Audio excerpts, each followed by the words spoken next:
d'une âme n'épanouir aux actions sin daño repose sur l'engagement de ne pas générer de nouveaux dommages ou d'atteindre des dommages existants dans l'action d'aide sociale, d'où la nécessité d'inclure une analyse éthique des actions lors que la planification des actions et d'évaluation de leurs conséquences.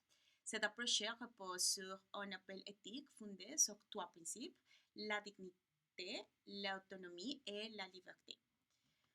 Et finalement, l'approche psychosociale s'approche qui que les sujets toujours en relation avec l'autre, les autres et leur environnement, et dépathologise la souffrance et le douleur humain.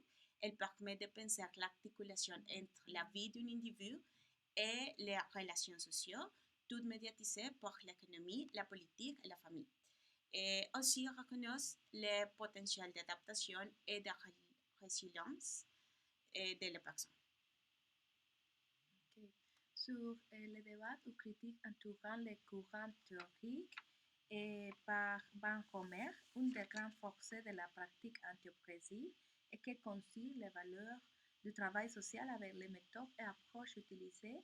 Et cela signifie qu'elle s'oppose au travail social contemporain utile au système néolibéral et capitaliste, car elle est aussi fondée sur la critique et l'autocritique.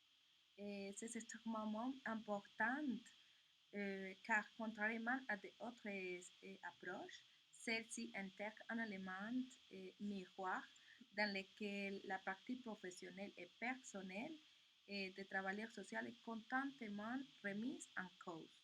Et cette démarche intègre alors les prémices éthico-politiques et fondatrices de l'oppression où il n'y a pas de place à l'objectivité et au contraire c'est appel à un positionnement politique qui sera toujours orienté vers la justice sociale et la transformation sociale. Et pour Poulain déclare, pour devenir un travailleur social antioppressif, il faut, selon nous, d'intégrer les principes au point où ceux-ci devant une égalité humaine acquérie.